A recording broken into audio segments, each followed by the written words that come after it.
You're looking for the pulse of Tampa Bay sports. Beckles and Recher is the #1 source. The new guard, raising up the bar. Intelligent sports talk in your own backyard. Ain't no competition, ask the fans why. Beckles and Recher got it by a landslide. Don't fret, microphone check, stand by. Yo, Bucs, where they at? Who are my 2 favorite guys? Here they go, here they go, here they go, here they go, here they go, here they go, here they go, here they go, here they go, here they go, here they go, here they go, here they go. All right. Welcome back to Beckles and Recher podcast. It's different today. Hope everybody's having a wonderful week. My week's not so bad to this point. I'm enjoying myself. What about you, Jay? Not as good as you, buddy. Nope. It has not been. I mean, we got plenty to get into today. But the thing I think we started off with is the Yankees have signed. No, I'm kidding. The Indiana Hoosiers are the national champions, and it's just so wild. I'm sure that you would never thought that those words would be uttered, but literally, it's just insane. That's not true. It's been uttered. It's uttered not now. In football. Not in football. No way Not in football. No way. And I had Trisha Whitaker on earlier this week, and she said, Jay, it's one thing if you're good at basketball, but when you're good at college football, you really are like the kings of college athletics. And I mean, just to think where this team came from, where they were in last place in the Big Ten 2 years ago, to have a nice year last year. They went up against a tough Notre Dame team that you said probably not a great matchup. And then, I mean, what they were able to do in the fashion that they did it, really disposing easily Alabama and Oregon before winning a really tough game against Miami. I mean, this is a football season that you're not going to probably ever forget for the rest of your life. No way. There's no way. I mean, I might put it on my gravestone. I don't know. But no, if you had asked me 10 years ago, and this is real, I don't BS, okay? I'm a Big Ten guy. Right now, Big Ten football is God, okay? It hadn't been for a long time. It was SEC. Right now, it's Big Ten football. If you'd asked me 10 years ago, which team is going to win a national championship first, Indiana or USF, I would unequivocally said USF. Right. Indiana never been there, dog. Indiana's not. USF has sniffed it at least, okay? Indiana never put their nose anywhere close last year. But I'm just talking about before last year. There was really no chance. And you said last in the Big Ten, yes, but we go back, last in football, in all of college football. So for Indiana to do what they did is, I'm trying to think of a basketball team would be the equivalent. But it would be a basketball team. It would be crazy for me to say that team. Because we're talking about the losingest college football team in the history of college football. To win a national there's a lot of really, really, really good franchises that have never won a national championship. It's kind of like the Miracle on Ice. I mean, you're talking about 100%. historic. I mean, the Premier League, Leicester City was like a plus 3,000 going into the season, and they won the Premier League about a decade or so ago. So this is an all-time upset. I mean, But not even an upset. It's not this even an upset. year, though. Not this It's not year. even an upset. But They weren't even the underdog. They were the favorites. It's not as big as an upset as the one you just said this year. But in the history and the lore of it, when you bring in the history, it becomes different. Yeah, it's. Okay. I don't know if there's really anything you can compare it to because of where they came from to where they're at right now. And it wasn't like. It's one thing if you go on a run. Indiana didn't go on a run. They were the best team in college football. Yeah. It wasn't like they went on a hot streak. They were the 10 seed and they upset a bunch of these different teams and they they surprised. In fact, they were number one. They were hunted the whole year. They were the hunted The whole year. And that's what's even tough because you can't really bank on any of your experience. Nobody on that team knows what it's like to be the hunted. Nobody in that school knows what it's like to be the hunted. I think it makes the accomplishment even that much more impressive. Yeah, and this is a part that's bothering me. It's real. To watch what Indiana just did. And I still believe in 100 years from now, we might still be talking about it. Okay? Because it's that big of a deal. Here's the problem I'm having with the narrative. People are acting like it's NIL. No way. It's not NIL, okay? Because NIL puts everybody in the whole nation on an even basis. Literally. If Nick Saban goes to Old Dominion, Okay, he can get a bunch of money and they can bring a bunch of good folk. So everybody's in the same thing. This is Signetti. Let's not get this twisted. That's not going to happen too often. Bill Belichick went to North Carolina. That's what I'm saying. They didn't even win the conference. They stunk. That is not going to happen that often where a team goes from that low to that high that fast. It's not going to, because once again, I can't think of a team off rip that would be that big of a deal right now to win it in 2 years. Right now. The only and it's not even close to the compare. I just think a couple years ago when Barry Trotz won the Jack Adams in hockey for the best coach with the Islanders, because they went from last in the league in goals given up to first in the league. And everybody said, wow, how impressive is that? Right. That was one statistic. One. That was a statistic. That wasn't even the worst team in the league to the team that ends up winning it all. I look at the decision by Curt Signetti to go for it on 4th and 5, taking that timeout. I mean, that big nuts, man. That's a big old nuts. But you also, it's like it's calculated too, right? And we talk about the impact of coaching and players. And I think, if anything, when you look at this Indiana victory, because they were outsized on both sides of the trenches, it's overrated. It took everybody. Yeah. It really took 100%, everybody. It 100%. wasn't one of those things where it was just Mendoza. He didn't play the cleanest game. He wasn't slicing and dicing that Miami defense up. It took everybody, and that's why you say this a lot. Is we put so much on the coaches and so much on the quarterbacks, but man, in order for you to be successful, everybody needs to pitch in, and it took every single bit that Indiana had to beat Miami. And we're going to talk about the Hurricanes here in a second, but unbelievable performance, not just in this game, but all year long. Yeah, and once again, everybody loves to talk afterwards, and everybody wants to say Indiana will be around forever. Stop saying that. You don't know that. Signetti gets sick and dies next year. You may not ever hear Indiana again. Okay, that's real talk, okay? Miami's back. Okay, Miami looks like they've taken a step from where they were. Once again, in order to be back, they got to win a national championship.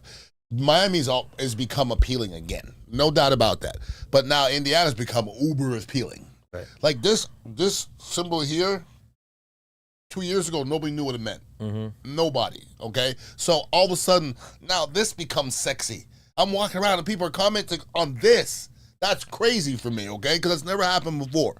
So, when you're looking at what teams do and where it brings them, man, it's going to be hard to compare what Indiana did this year and the impact it does on just Indiana in general in football, because Indiana's always going to be a basketball school, period. That's the way it is. But I want to see – it's already changing immensely. I went to the game last year, Jay, and I was just like Marcus was with me, I go, it wasn't like this, dog. It just wasn't. Like, every store was packed with Indiana stuff. People packed, but they were 8-0. Like, we were good, but we weren't that. But I don't know if there's going to be another single year that has changed a school this much. Maybe when Gonzaga came out of nowhere. And remember, we're still talking about Gonzaga. Right. What about does Gonzaga Boise? have another sport? Because I don't. Okay, they so don't have a football team. So that's crazy. Well, Boise State, remember when they went on that run? Absolutely, right? their field, that run, it did a lot for the school, though. It did. Now people want to go to Boise State because they get that blue field football. It's a cool. The guy's proposing and everything like that. So I want to see what this does to Indiana. Ian Johnson, I want to ask you personally, as a person that, and I said this on my show, one of the things that I love about sports is being able to kind of live vicariously through your friends. Yeah. I know not everybody's like that, and sometimes people don't give a shit unless they have some cheddar on it. Right. But I've always been like one of those guys, and you know me, I'm different when it comes to things like that. But my good friend Bubba is a huge Packers fan. He's actually a part owner. Because they're owned by the public.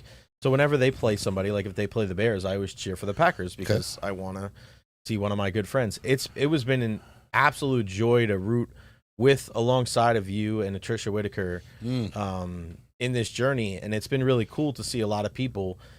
Yeah, maybe they're not Indiana fans, but they want to see them do well because of you. And correct. What does that mean, like, to you personally? Because not only is it great that people can like pony up with you and be able to share that love. We're not cosplaying as Indiana fans, but Yeah. I think people take sports too fucking serious.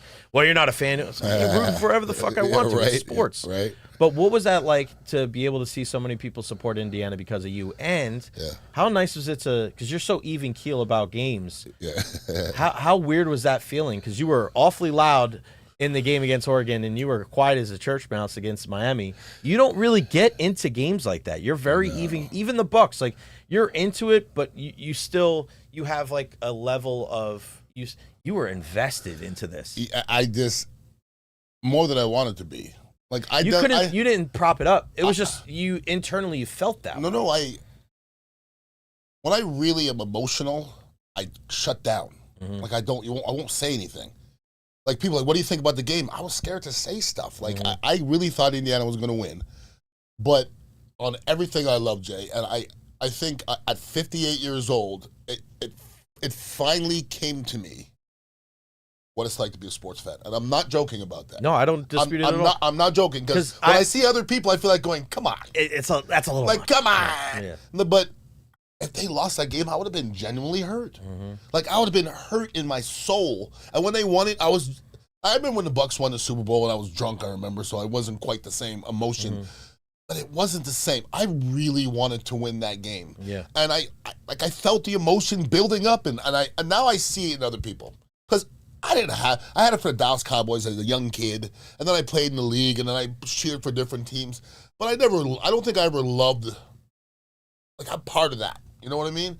And to be honest with you, Jay, in the last 3 months, I've been very blessed to be part of things.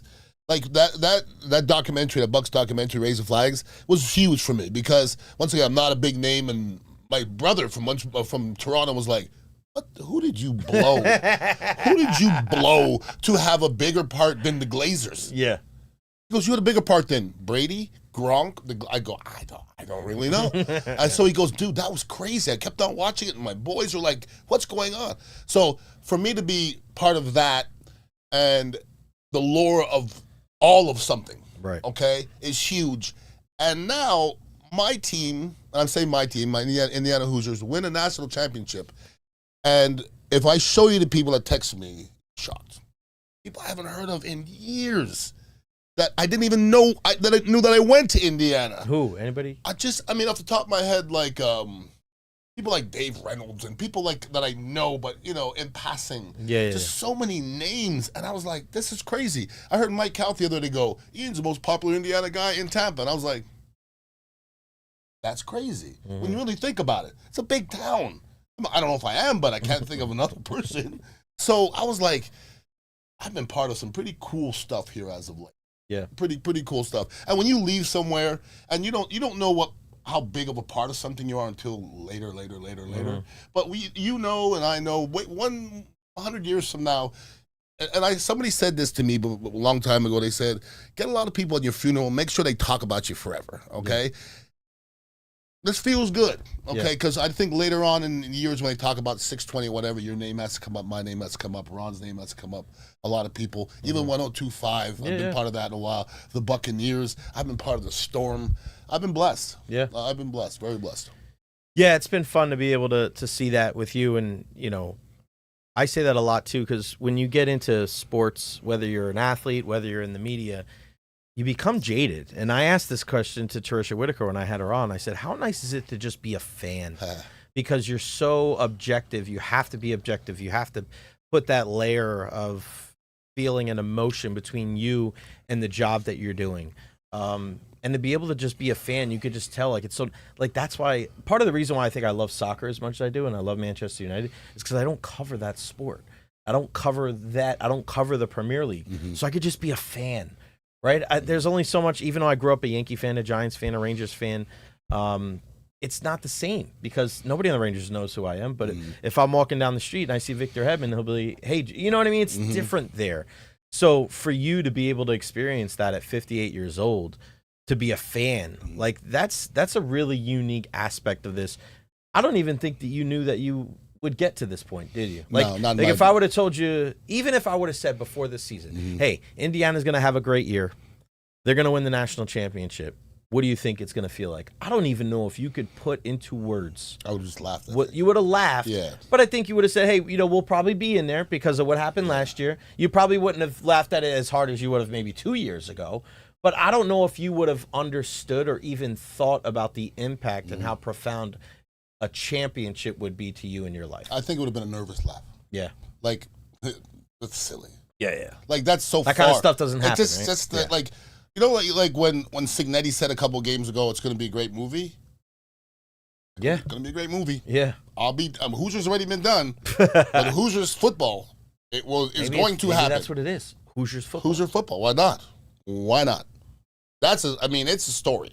It No is. doubt about that. And if he ain't interesting, I'll be damned. He's about as interesting as I've ever seen. He don't really say much, but it's interesting anyways. He don't say a whole lot, but it's interesting, and I get it. Isn't it funny how people that don't talk a lot speak volumes? I love it. With a smaller amount of words and maybe doubt. by their actions. I wanted to ask you about Miami before we talk some NFL stuff. I'm on the other side. I do think Miami is back. Okay. Because I look at this entire situation of they had a good year last year They had too a with Cam fantastic. Ward. Yep. And then they come this year, and I don't care if they didn't win they made it to the national championship game. And the reason why I look at Mario Cristobal and I look at Miami and I think they're back and I think they're going to be one of the teams that are going to be discussed when it comes to the powers going forward is even though they had a veteran, Carson Beck, this team was built the right way. You look at the offensive line, you look at the defensive line, only 2 times in the history of football have Miami ever had 2 top 10 picks, which is kind of crazy with thinking how many successful players that they've had. They're going to have 2 A lot this of year. mistakes, though. Yeah, no, but you know what I'm saying. Yeah, no, I get It's it. crazy with how many Yeah. guys, because there was a run there where there was a lot of Miami players in the NFL. Yeah. And you look at their offensive tackle, and then you look at Ruben Bain. Those guys will both be top 5, 6 Very good picks. football players. Unbelievable. But I look at Mario Cristobal, and I know it's, every year is different. But the fact that his focus is building it that way, the way that you've been telling me, that's how successful football teams are built. It's hard to think that they're not going to be a group that's going to have some staying power. So when I look at it, I understand when people say they're not back until they win a national championship. But man, sometimes you got to be in that conversation before you win it. Well, I think they've taken a couple steps in the last 5 years. Okay, as far as Indiana took 8 steps in 2 years. So because Indiana looks like they're going to be in it next year. That's what they look like. Miami also looks like they're going to be in it next year. Yeah. I'll also name you 6 teams that are going to be in it next year. I guarantee I don't miss. I probably won't miss. Okay, I'm gonna say Ohio State. I'm gonna say Alabama. Yeah. But I think Miami put some stuff back in that conversation. Yes. But they gotta win one. Yeah. They gotta win one because if for Alabama they be back, they gotta win. Like Alabama they set the bar. So for Ohio State, for someone to be back, like those are the winners. Miami was a winner back when I was growing up. I mean, they were it. That's all everybody was talking about. And I think it's good for football now that the U's back. The U has some cocky fan base. He had to deal with Dizzy's cocky ass through the whole game. Dizzy. But it was good. It was good to have some opposition. You don't want to be on one side. Dizzy and Bert. And Bert's sick today, I think it looks like. So Is maybe Bert that's- sick again and don't play no poker? I don't know. I guess Oh, my not. God, I Bert. guess not. But when I look at that Miami performance in that game, and that's another reason why I say they're back is because look at what Indiana did to Alabama. Look at what they did to Oregon, and then Miami fought them tooth and nail to the bitter end. Malachi Toney's coming back next year. I think he went to the portal, didn't he? No. Malachi Toney. You sure? Yeah, I haven't You sure? seen that. It would be a top story. I thought they said no. Okay. Mendoza's little brother went into the portal. That doesn't shock me. No. Because I guarantee Signetti did not give him that job. Because he can get anybody he wants. Yeah, of course. Yes. No, not from what I've No? seen as of yet. That would be pretty big news Probably. because of how good of a player No he doubt. is. But I look at that team, and if you're a fan of Miami, disappointing that you lost. But, man, you got to be impressed with what Cristobal's done, the way that they kept fighting. Bro, teams are getting the doors blown off by Indiana. Blown Bro, off. You're freaking hanging tough. You're battling. You're making Mendoza get rid of the football. You're running the football. Like I said it yesterday. I was more impressed with Miami than I was Indiana because I didn't know what we were going to get from Miami. They were the underdogs. If they would have got blown out, I don't know if anybody would have been surprised just because you saw what Indiana did to Alabama and to Oregon, right? Oregon played them tough, right, in the regular season. Then they got their doors blown off. So for me, I was supporting, and I wanted Indiana to win. But objectively, I was more impressed with Miami. Like, good for you. Like, you were right there. And if Carson Beck doesn't throw that interception, right, like, we could be having a different conversation today. I think Indiana won the way they won this year, and I think Miami lost the way they lost this year. And I think watching that game, I hear some Miami fans saying that we should have won that game. You know, I wouldn't go that far. No, I wouldn't go that far because I'm thoroughly impressed with Miami that you're down 10-0 to an undefeated team and you come back and you fight. That's one thing, okay? But you have to look at football differently, all right? Miami didn't dominate that football game by any means, okay? They were out of it until they got one big run and they were back in it, okay? So it's one of those things where, are you great that if you could do a 15-play drive, or are you great if you could do one play drive, okay? So at the end of it, it's who scores the most points. And one team scored 6 more points. Here's the other thing, and I'll ask everybody here out there. If you kick the ball to Indiana, they had a minute left to Mendoza. You think he's going to score? Yeah. Okay. So that's the one. All right? So, like Josh Allen, like, I know everybody feels bad for him, but, bro, you had the ball in your hand. Yeah. You had the ball in your hand. And then I don't want to hear you crying. I got no problem with the crying, but I don't want to hear you crying. Okay? You had the ball in your hand. So, feel bad for the dude. I feel bad for Buffalo Bills fans, but I thought the best team won, but I was impressed with Miami for sure. What I'm not impressed with is seeing certain NFL athletes run their mouth. Okay. Your guy, Cam Jordan. Your guy. My guy, yeah. I don't like him, by the way. You despise him, but I don't like him. Really? You don't like him? No, but I'm not talking about as a football player. I just don't like his face. Like, I don't like him. I don't like what comes out of his mouth. Yeah, I don't. Yeah. But I think he's a good football player. Yeah, I'll give him that. He's a good football player. You can't not be a good football player for the name of the song. And you also, his dad played in the league. You don't like him, though. You don't like him to the point where you see him different. Yeah, why Okay. not? I'm just saying you don't like him. He's not Ryan Clark, but I mean, he's not. Is it his hair you don't like, Cam Jordan? You don't like his hair, though. You like the two-tone? Yeah, that stuff don't matter. It bothers me, the two-tone. It does? Oh, don't do Doesn't that. bother me. You ain't hard. Defensive linemen not supposed to have two-tone hair. Yeah, I mean, They're not. He's not supposed to be softer than baby shit either. That's but, facts, yeah. But he's running his mouth talking about Tristan Wirfs being fat and not athletic. Okay. When you hear something like that, first off, as an offensive lineman, does that bother you? You have to word it different. Would it bother me if he talked to me like that? I'm just saying, which you part speaking bothers? on behalf of offensive linemen, would that bother you? Does it bother me that he's talking to me like that, or No. to Tristan like that? No. Just saying about that. Okay. Saying that as a general statement about offensive linemen. Nah, What if he said it about you? No, you know why? Because don't nobody talk bad about nobody that ain't whooping their ass. That's Okay, real. so that's real. So all that's right, real. so now him saying that about Tristan Wirfs. Once again, if I kick somebody's ass, okay, there's guys out there that I kick their ass straight up. Mhm. If you ask me about them, I'm not talking bad about them. Right. I'm like, he's all right. Yeah. But if somebody whooped my ass, then I'm gonna want to bring him down a notch. But I've watched a lot of football. I've never seen Cam Jordan beat Tristan Wirfs. So how can you say he's not? He jumped out of a pool. Jumped out of a pool. He jumped out of a pool. He's not athletic. You don't know one person that could jump out of a pool, Cam.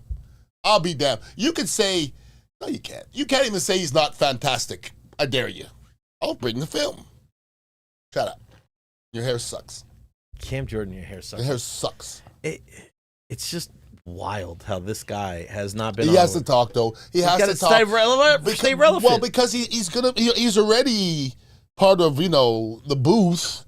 He's going to be a booth guy, so he has to say some controversial things. He's wrong, and he looks like a pussy, but you got to let him say it. That's fine. Is he a Hall of Famer? Yeah. Yep. He had 10.5 sacks last year, dog. They had people talking about Gerald McCoy as a Hall of Famer. He never had 10. This guy had 10.5 in his 12th year. Cam Jordan. Come on now. 8-time Pro Bowler. No, stop there. Stop. 2-time second Super team Bowl All Pro, champion. first team All Pro. Nah. He didn't win a Super Bowl, did he? Was he on that team? I hope not. You hope not. Rude. Man, you can take a man that man's Super Bowl championship? He earned it, man. What year did they win? Oh, I don't remember. I don't even like looking it up. Drew Brees and them. Drew Brees and them. Drew Brees burned that thing off his face yet? The guacamole. The guac. All right, so speaking of Drew Brees, his former coach Sean Payton is going to be rocking with Jared Stidham. Great. Against New England in the AFC Championship game. Does he realistically have a chance? Yes. No way, Yes. Beck. Come on. Yes, you do. Yes, no you way. Do. Yeah, you do. How? Yeah, you do. Uncertainty is a bitch sometimes. I'm being serious. Jay, I'm being serious about that because I do think I don't like Sean Payton as a person. I do know him a little bit, but if you ask me if you give me one guy to be innovative for one game, it would probably be Sean Payton. I think New England would almost rather Bo Nix be out there because they don't know nothing about this dude. They don't know whether he's this good at this, throwing this, running here. They don't know nothing about this dude. Now, obviously, Denver wants Bo Nix in there. They're better with him. But I tell you what, game planning for the unknown sucks. Game planning for New England this week's going to suck. Yeah. What are you game planning? What are you game planning for? I hear what you're saying. My whole thing is... They have a chance, though. They do, because they do. My whole thing is, we always speak about how tough it is to play quarterback in the National Football League. And if you were that good, you wouldn't be a backup for this long. Like, you would show something in camp. You would show somebody that you deserved. You would go to a place where you would win a starting job. It's the same thing I feel about, like, a guy like Kyle Trask or a guy like a lot of these backups in the league at this point, right? Blake Bortles, or who's the other cat that I can't remember, the guy that was backing up. Oh, like Gardner Minshew. But you could win a game with Gardner Minshew. Yeah, I know, but Gardner Minshew went to a place in Las Vegas last year and fought for the job. Yeah. Jared Stidham's not even doing that. That's my point. Is like he's not even at that level where he's going to a place like a Russell Wilson, like a Jameis Winston, where you're going to a place where you can fight for a job. He's just backing up a second-year guy. He got beat out by a rookie last year. I want you to think about this for a second. I don't know. How many quarterbacks you think in the history of the NFL got discarded without a chance? Oh, it's a big. I don't know. I think it's a big number, Jay. No. Okay, well, listen to me. How? Okay, watch me now. It's so hard. You say how hard it is. Watch me. Aaron Rodgers stood behind Favre for a while. But he was a first-round I understand that.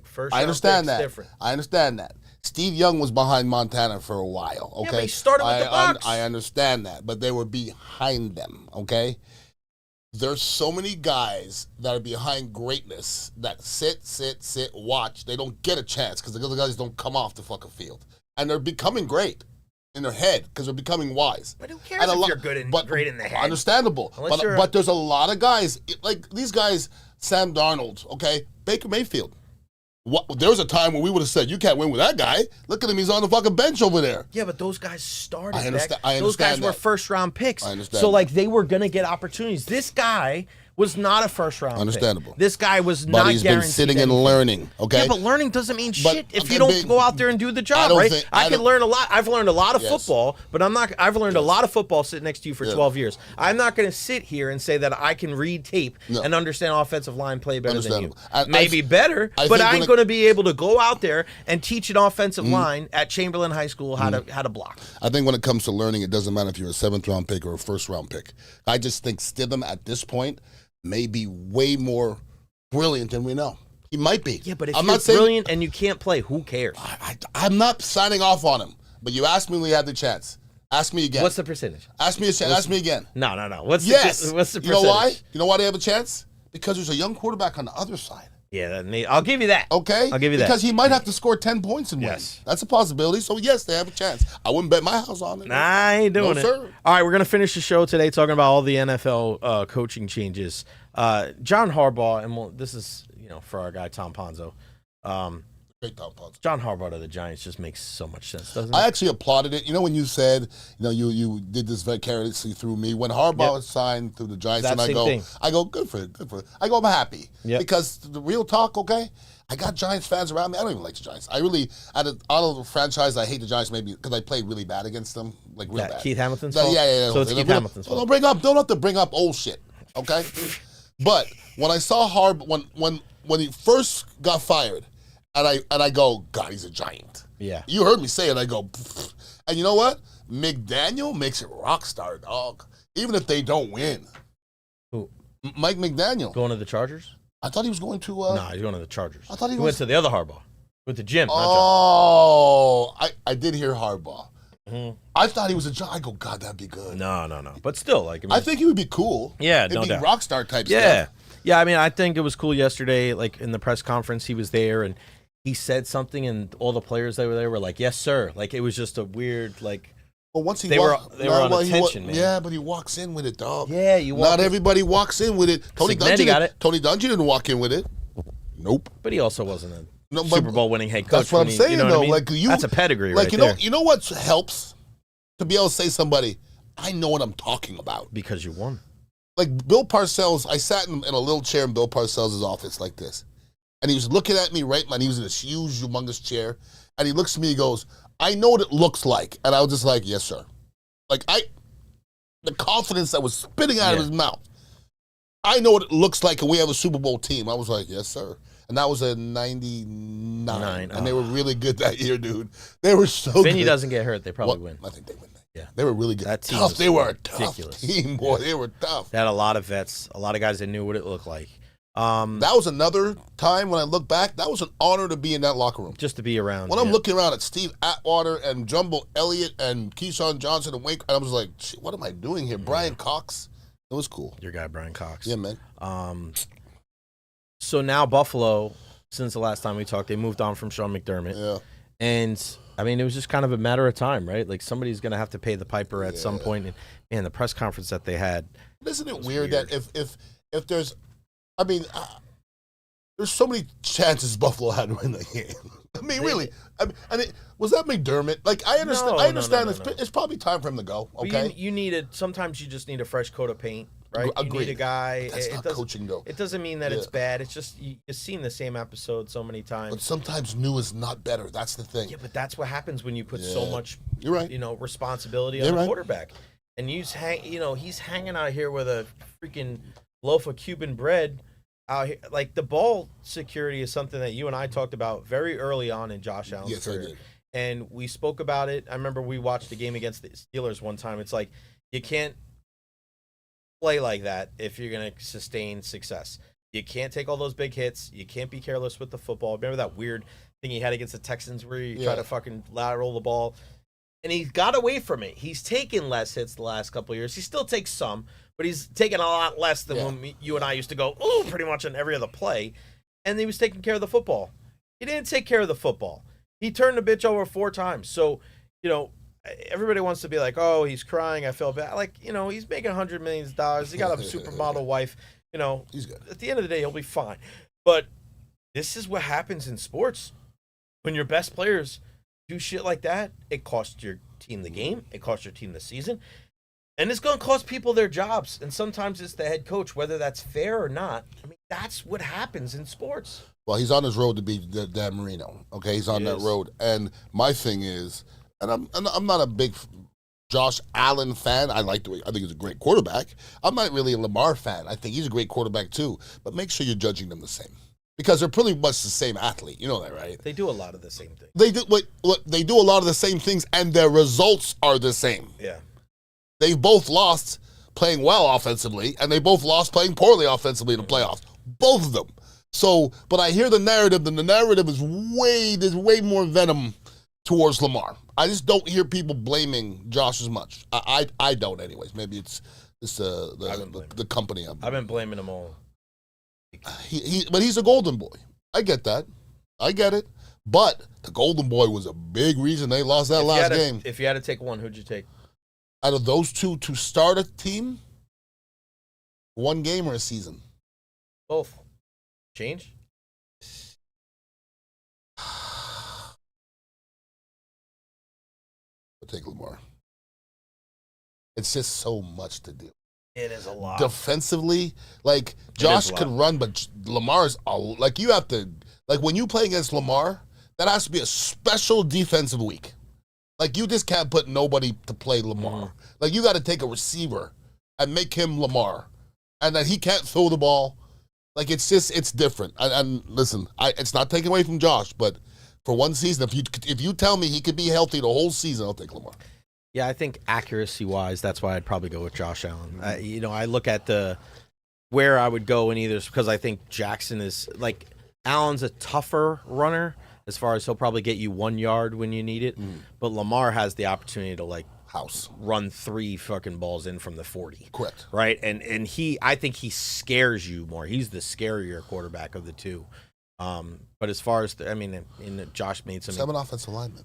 You know I'm going to go with the run. Yeah, my team's going to run. No doubt. My team's going to run. Yeah, you're a passer. You're a quarterback. I'm a passer. You're a quarterback. You're the pretty. So we roll. I'm a pretty guy, pretty hair. Yeah, right.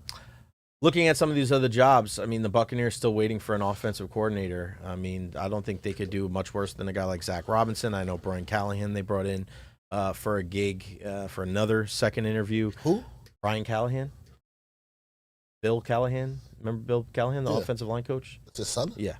Bill Callahan's with he went with Kevin Stefanski to the Falcons. Really? That's a good. Bill Callahan's crazy. Yeah. He's crazy. There's still a lot of openings out there. The Bills, the Steelers. These are some big jobs. Yeah.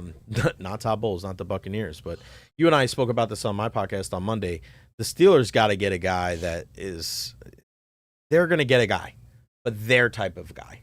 Nobody does more homework and nobody executes a more thorough process when appointing a head coach than the Pittsburgh Steelers, probably in all of professional sports, because they are looking at him as making a long-term commitment. I brought up the name like Chris Shula because of his pedigree and I don't think he fit. defensive guy. Is he a defensive guy? Yeah, defensive. Yeah. Oh, I didn't know that. Yeah, he's the I defensive thought guy. he was with an the awful. Rams. Oh, really? Yeah, I've never heard of Shula defensive guy. That's what I've I'm saying. never really. But okay, that's well why, that makes right? well, there's a name. Okay. Chris Shula, the name, That the makes sense. defense. He's in his late 30s. Okay. I feel like that might Be be the there for right a guy. minute. Okay. What do you think about Mike McCarthy? Because he had some good years. Obviously, won a Super Bowl with the Packers.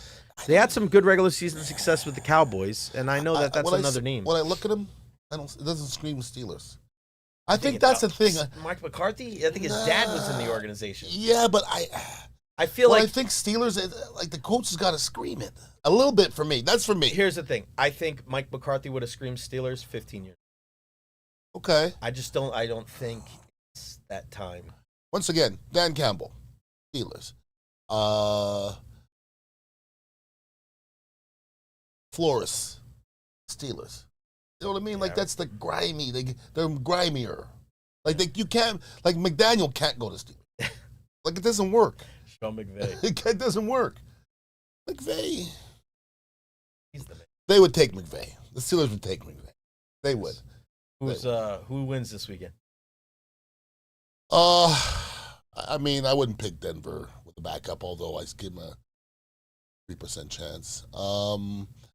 Boy, if you put your money against 3%. Seattle, you're silly. Seattle looks bad. Seattle looks badass right now. Seattle looks badass, bro. As long as it's the team Jesus. As long as it ain't the Patriots. I can't. Because you know what? What do we go 6 years to shut? They shut up for 6 years, and it was so pleasant. Bro, I will be so happy to talk to you on Monday on the podcast. Show so much love to Jared Stidham.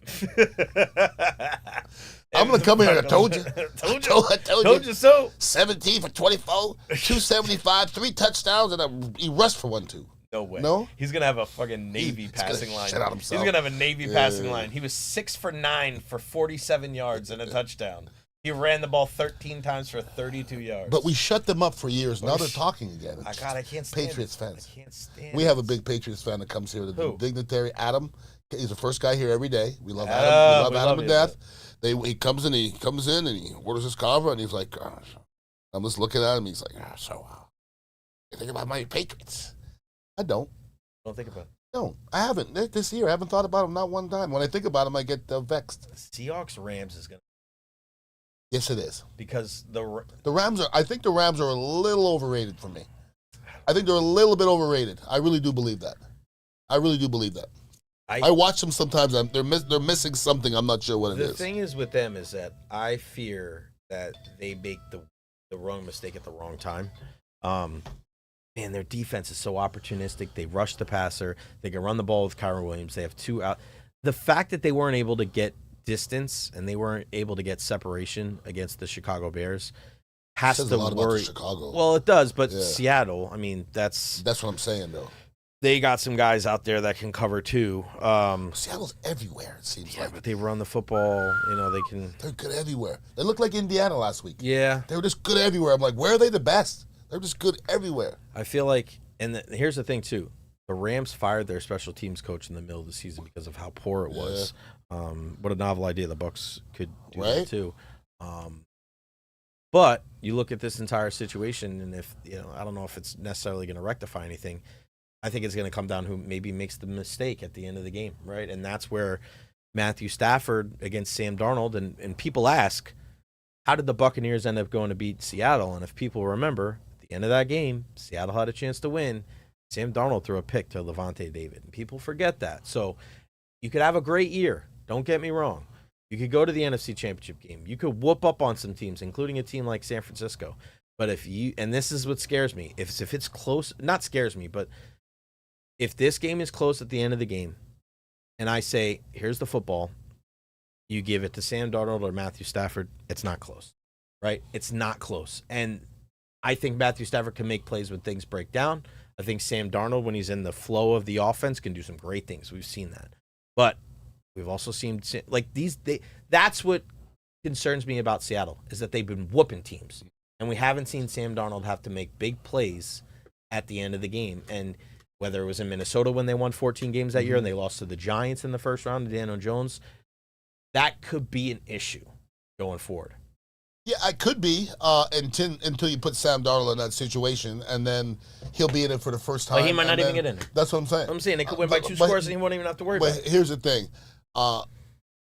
Because Mendoza came through. That's what I'm saying. But right? Like, you could have said that about Mendoza, even though if you watch a regular season, you saw how well he played in those tight games against Penn State, against Iowa, but down the stretch, you look, it was easy peasy. He didn't even have to play the freaking fourth quarter if he didn't need to. So people were wondering, all right, like, I could see it playing out very similar to what the national championship game was, where Indiana and Carson Beck is Sam Darnold. Okay. They throw a pick at the end of the game. I trust Mendoza and Matthew See, Stafford. this is my thing. If I don't disagree with what you just said. Okay, if you ask me if I get one guy for a last drive, I'll take Stafford. Yeah. I think Darnold is as confident as Stafford right now. I give you really that. do. When I watch him, he looks very comfortable. He looks as comfortable as anybody else. Stafford, to me, is the most comfortable football player, quarterback in the league right now. When I watch him play, he's it used to be Tom Brady, not close. He's just calm. He's calm. His feet he's just making the right decisions. He's just that guy, okay? I see it in Darnold, too. And, like, we watched a lot of crappy Darnold earlier, but the last 2-3 years has been pretty darn good. So I think he's as confident as your boy Stafford right now. And I think when you look at Sam Darnold, it's good that you don't see ghosts anymore. You would definitely see those. He was exercising. Yeah, who you going to call? Ghostbusters? Yeah, I'll go with the Rams. I'm going to take the Seahawks and the Patriots. As long as it ain't the Patriots. It's going to be the Patriots. It's a done deal. They've already buying their tickets. They're there. They're done. Jared Stidham can't be the Super Bowl. We already had Rex Grossman. We don't want that now. Nobody wants that. But here's the thing: Rex Grossman was the starter. It It wasn't like he came in. That's for true. He was the starter Yeah. for that team. No matter how good that defense was with Peanut Tillman and Urlacher and Briggs and all those guys. Real good. You look at their offense. Run game, offensive line, Rex Grossman. the whole 9 yards. All right, guys, that's going to wrap it up for us. Make sure you follow us on all social media platforms. Follow Ian Beckles Show, Instagram, YouTube channel. They'll be streaming In the Trenches. Check out his podcast. Ian joins me every Monday at 12:30 on my podcast, the Jay Recher podcast. Make sure you follow me on all social media platforms at Jay Recher. We are here at the Dignitary Cafe, 4817 Southwest Shore Boulevard. Come on by. Jay's going to learn Kava, the Indiana fight Kratom. song next week. Hoosiers, Stop. Hoosiers, Stop. Hoosiers. Stop. Actually, I heard the fight song the other day. Did you? Yeah. And I was like, oh, last time I heard that was when Ian was singing it. Yeah, you guys have no rhythm in it. Yeah. What do you At mean? least you have a national championship because y'all ain't got no rhythm. We started the KKK. What are you talking about? It's real talk. Ian got his black card revoked by Tony the Racist back in the day for comparing DMX to John Roll. And now I have two. Beautiful thing. For Ian Beckles, I'm Jay Recher. Jay Recher. Whatever. We'll see you guys next Deuces. week. Out, y'all. Go Hoosiers. Hoosiers.